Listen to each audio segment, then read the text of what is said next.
اللہ اللہ اللہ اللہ۔ جب ہم قرآن لوگوں کے سامنے بیان کرائیں گے تو قرآن میں احکام کی دو قسمیں ہیں، ایک کا تعلق ہے عقیدے سے، ایک کا تعلق ہے عمل سے۔ عقیدے کی اہمیت زیادہ ہے یا عمل کی زیادہ ہے؟ بولو نا، عقیدے کی۔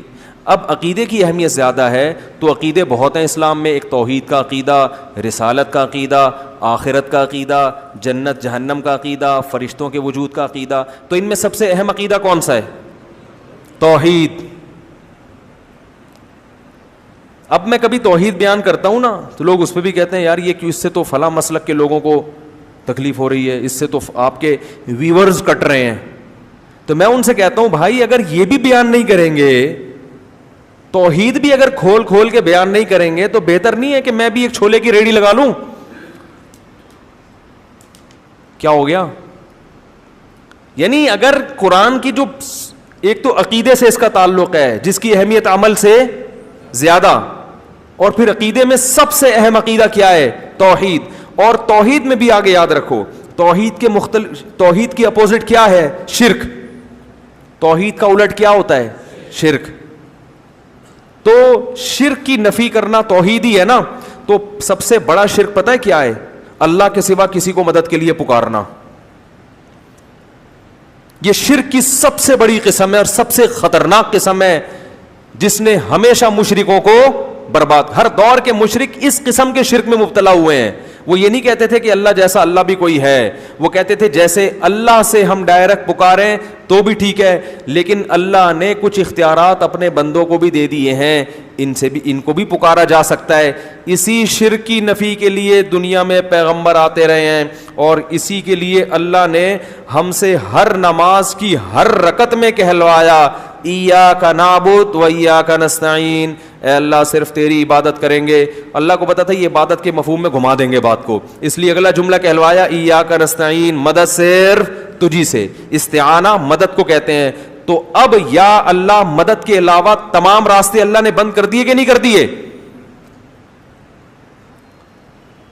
تو یہ والی شرک کی بھی اگر ہم قسم بیان نہیں کریں گے، مصلحت کا شکار ہوں گے کہ ویورز ٹوٹ رہے ہیں، لوگ خراب ہو رہے ہیں، تو بھائی پھر تو قیامت میں پکڑے جائیں گے۔ اللہ کہے گا میری وحدانیت بھی اگر تم سے ممبر پہ بیٹھ کے بیان نہیں ہو رہی تھی تو بہتر تھا کہ تم بھی یو پی پہ انڈا موڑ پہ ایک چھولے کی ٹھیلی لگا کے بیٹھ جاتے۔ تو یہ بڑا خطرناک شرک ہے۔ ہاں اس پر جو اشکالات ہوتے ہیں کہ پولیس کو بھی تو مدد کے لیے پکارا جاتا ہے، وہ تمام اشکالات کے میں ایک بیان میں جوابات دے چکا ہوں، اس کو سن لیا جائے دوبارہ۔ تو اس لیے میں کہتا ہوں بھائی اپنے حال پہ ترس کھاؤ، صرف یا اللہ مدد، صرف یا اللہ۔ ہم یہ نہیں کہہ رہے کہ جس نے یا رسول اللہ مدد کہا وہ کافر ہو گیا، نہ نہ۔ کفر کا فتویٰ لگانے میں بہت احتیاط ہے، کیونکہ ہم اس سے پوچھیں گے تمہارا مطلب کیا ہے اس کا، تو مطلب میں جا کے گہرائی میں کہیں سے بھی کوئی تعویل کھینچ تان کے نکالی جا سکتی ہو کہ ہو سکتا ہے اس کا یہ مفہوم ہو، تو اس کو مومن ہی کہا جائے گا جب تک 100% وہ واضح طور پر نہ کہہ دے۔ لیکن یہ جملہ بہت ڈینجرس ہے۔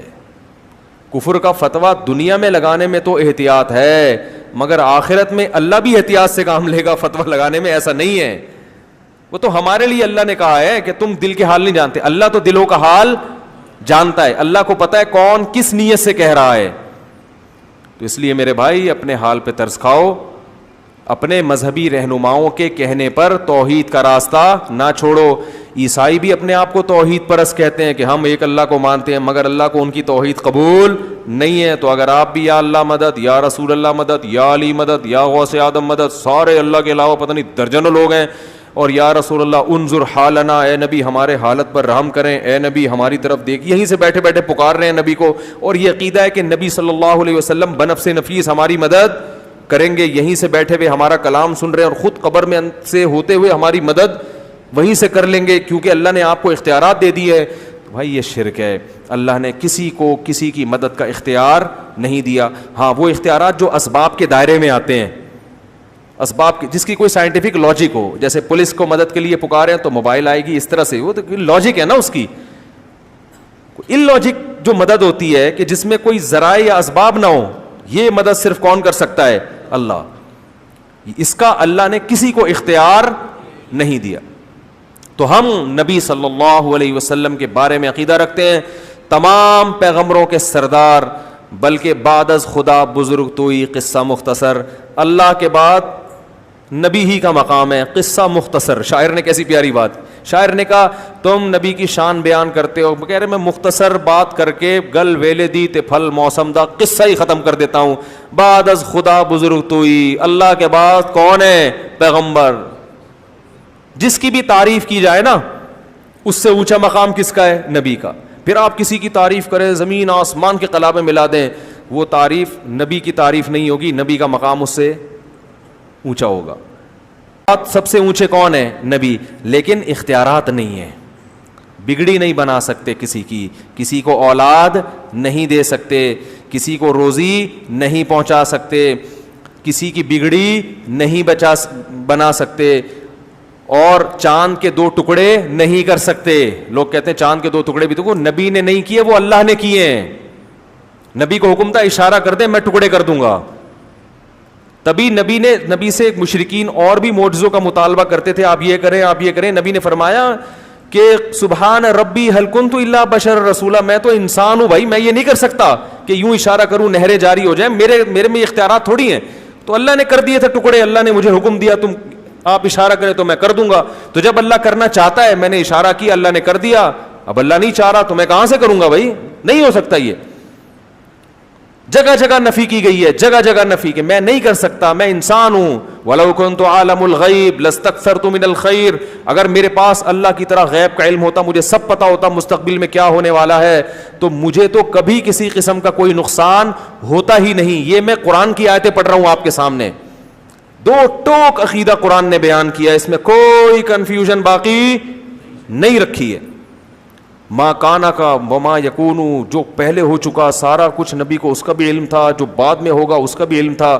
تو غلط ہے بھائی یہ عقیدہ. جتنا اللہ نے بتا دیا اس کا نبی کو علم ہے. ہاں وہ اللہ نے ہم سے بہت زیادہ بتایا ہے. علماء مثال دیتے ہیں کہ ہمارے علم اور نبی کے علم کی مثال دریا اور قطرے کی ہے. جیسے دریا میں ایک قطرے کی نسبت دریا کی طرف ہو تو کوئی حیثیت ہے، تو اتنا اللہ نے علم دیا ہے نبی کو ہماری نسبت. لیکن اللہ کے علم اور نبی کی مثال پھر دریا اور قطرے کی ہے. سمجھ رہے؟ کتنی جگہ قرآن میں آتا ہے یسألونک عن الساعہ، یہ لوگ آپ سے پوچھتے ہیں قیامت کب آئے گی، نبی کہہ دو علمھا عند ربی، مجھے نہیں پتا کب آئے گی، اللہ کو پتا ہے. سب باتوں کا آپ نے نہیں بتایا، بہت سی باتوں میں آپ نے کہا مجھے علم نہیں ہے. تو یہ عقیدہ کہ سب کچھ علم تھا، ساری چیزوں کا علم تھا، یہ شرک ہے، کفر ہے. یہ اللہ کی صفت علم ہے، نبی کو کیا کر رہے ہیں؟ شریک کر رہے ہیں. تو اپنے ایمان کو بچاؤ، توحید کے بغیر مغفرت کا امکان نہیں ہے. چاہے راتوں میں تہجد کے محراب بنا دو ماتھے کے اوپر، چاہے رو رو کے پاگل ہو جاؤ، اللہ نہیں مغفرت کرے گا. 2 ٹوک الفاظ میں کہہ دیا اللہ نے. پہلے اللہ کو اللہ سمجھا جائے گا تو پھر اللہ سے مانگا جائے گا. تبھی اللہ نے کہا مانگنے سے پہلے بھی کیا ایاک نعبد و ایاک نستعین کا اقرار. حدیث میں بخاری کی حدیث ہے، نبی صلی اللہ علیہ وسلم نے فرمایا کہ بندہ جب سورہ فاتحہ پڑھتا ہے تو کہتا ہے الحمدللہ رب العالمین، تو اللہ تعالیٰ بندوں سے کہتے ہیں حمیدنی عبدی، میرے بندے نے میری حمد و ثنا کی ہے. وہ سکھائی بھی اللہ نے. جب کہتا ہے الرحمن الرحیم تو اللہ کہتے ہیں اثنا علی عبدی، میرے بندے نے میری ثنا خوانی کی ہے، مجھے رحمان اور رحیم کہہ کے پکارا ہے. پھر جب بندہ کہتا ہے مالک یوم الدین، روز جزا کا مالک ہے، تو اللہ کہتے ہیں مجدنی عبدی، میرے بندے نے میری بزرگی اور میری شان کو بیان کیا کہ میں مالک ہوں گا قیامت کے دن. پھر انسان کہتا ہے، جب مسلمان نماز میں کہتا ہے ایاک نعبد و ایاک نستعین، اے اللہ صرف تیری عبادت کریں گے، صرف تجھ سے مدد مانگیں گے، تو اللہ کہتے ہیں ھذا بینی و بین عبدی، یہ میرے اور بندے کے درمیان ایگریمنٹ ہو گیا ہے. یہ کیا ہو گیا ہے؟ اس نے وعدہ کر لیا ہے، اب اس وعدے کے بدلے میں اس کو کیا دوں گا؟ ولی عبدی ما سأل، اب یہ دعا مانگنے کے قابل ہوا ہے، اب جو مانگے گا دوں گا اس کو. اس ایگریمنٹ کے بغیر اللہ نہیں دے گا. ولی عبدی ما سأل، اب یہ کیونکہ پچھلی امتیں اسی لیے تو ہلاک ہوئی ہیں، اللہ سے بھی مانگ رہے ہیں، حضرت عیسیٰ ابن مریم سے بھی مانگ رہے ہیں، عزیر کو ابن اللہ کہہ دیا، تو اب اللہ سے بھی مانگ رہے ہیں، درباروں پہ جا کے بھی مانگ رہے ہیں. نوح علیہ السلام کی جو قوم تھی اللہ سے بھی مانگتی تھی، بتوں سے بھی جا کے مانگتی تھی. تو اللہ نے کہا یہ والا مجھے یہ انداز پسند نہیں ہے. تو پہلے ہم سے ایگریمنٹ کروا لیا. اور دیکھو نماز میں تلاوت ضروری ہے, جہاں سے چاہے پڑھو, لیکن ہر نماز میں اللہ نے پہلے کہا کہ یہ پڑھو گے تو پھر آگے پڑھنے کی اجازت دوں گا. یہ پہلے ہر سورہ فاتحہ جتنی پڑھی جاتی ہے نا, اتنی کوئی سورت پڑھی نہیں جاتی ہے. ہر نماز میں, ہر رکعت میں, تراویح میں 20 رکعتوں میں ہم ہر دفعہ تھکتے نہیں ہیں. لوگ کہتے ہیں یار اب یہ تو سن لی ہے نا, بچپن سے سنتے آ رہے ہیں, آگے چلو. اللہ کہتے ہیں نا نا نا نا نا, جب تک زبان سے یہ ایگریمنٹ نہیں کرے گا نا کہ تجھی سے مانگوں گا کسی اور سے نہیں, اس وقت آگے چلنے ہی نہیں دوں گا میں تجھے.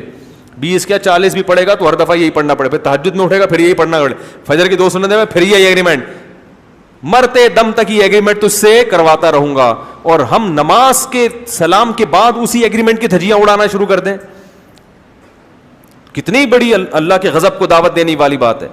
تو حدیث میں آتا ہے, بخاری کی حدیث, نبی نے فرمایا کہ انسان جب کہتا ہے اللہ تیری عبادت تجھ سے مدد, تو نبی نے فرمایا اللہ فرشتوں سے کہتے ہیں ولی عبدی ما سال, اب مانگ. پھر اللہ کو پتا تھا کہ الٹی سیدھی چیزیں نہ مانگنا شروع کر دے نا, اتنا اہم موقع ہے, اللہ کی رحمت جوش میں ہے, ہمیں اختیار دے دیا جاتا تو ہم کہتے ہیں اللہ تھوڑی تنخواہ بڑھوا دے میری, اے اللہ ذرا ٹرائی کیا ہوا ہے, مان نہیں رہا ابا اس کے, منوا لے, اے اللہ یہ کر دے وہ کر دے, بحریہ ٹاؤن میں 3 پلاٹ دلا دے. یہ دنیا کے کھلونے مٹی کے, ان پہ ہم عاشق ہو جاتے. تو اس لیے اللہ نے کہا کہ اتنا بڑا ایگریمنٹ کیا, میرا دل اتنا خوش کیا, تو اب بڑی چیز مانگو. کیا اہدنا الصراط المستقیم, سیدھے راستے پہ چلا دے. سیدھے راستے پہ چل گئے تو بحریہ ٹاؤن میں پلاٹ نہ ملے تو بھی جنت, مل جائے تو بھی جنت, ہو جائے وہاں تو بھی جنت, نہیں ہو ہے بھائی, کنوارے ہی مر جاؤ تو بھی کیا ہے, بیماری میں چلے گئے تو بھی جنت, صحت کے ساتھ, کیونکہ جانا تو ہے. بحریہ ٹاؤن کا مالک بھی جائے گا ایک دن, بیچارے کا جنازہ بھی اٹھے گا. لوگ آج بحریہ ٹاؤن میں 2-4 پلاٹ ہوں, ہر ایک کو پتا ہے میرے بھی ہیں, اور جس کے نہیں ہو تو وہ یہی غم میں کھا رہے, یار میرا ایک بھی نہیں ہے, اس کو یہی غم کھائے جا رہا ہے. تو اللہ کے بندو 10-15-20 سال کے بعد ختم. جن لوگوں کے پلاٹ ہیں نا, ان میں سے کوئی بھی زندہ نہیں ہوگا. جو مالک ہے نا, اونر ہے, اسی کا جنازہ ہوگا. لوگ کندھا لے کے, کندھا دیتے ہوئے جا رہے ہوں گے, کلمہ پڑھتے ہوئے جا رہے ہوں گے, اور زمین میں دفن کر کے مٹی پھینک کے آ جائیں گے. اور پھر وارثون میں جھگڑا شروع ہو جائے گا, یہ میرا ہے, یہ میرا ہے, یہ فلاں کا ہے, یہ اس کا ہے. لوگ آ کے پھر وہ وارث سمجھ رہے ہوں گے ہم جیسے ہمیشہ رہیں گے. پھر تھوڑے دنوں کے بعد انہی وارث میں سے ایک اسی طرح پتلی گلی سے نکلنا شروع. آج اس کا پھر 100-200 سال کے بعد بھول جائیں گے اصل اونر کون تھا.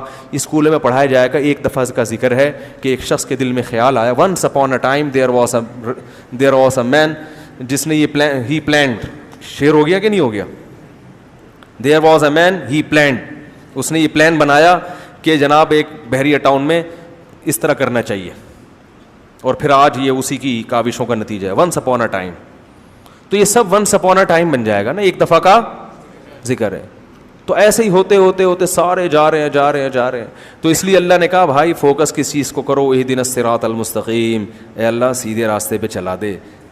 جو انعام یافتہ لوگوں کا راستہ ہے, پیغمبروں کا راستہ, صدیقین, شہداء, صالحین کا راستہ, ان لوگوں کے راستے پر چلا, مائیکل جیکسن کے راستے پہ نہیں چلا, فنکاروں اداکاروں کے راستے پہ نہیں چلا. وہ لوگ جن کی زندگی پوری انٹرٹینمنٹ کے علاوہ کوئی مقصد ہی نہیں ہے ان کا, شراب, کباب, زنا, عیاشی, موسیقی, ان لوگوں کا نہیں, پیغمبروں والا راستہ چاہیے.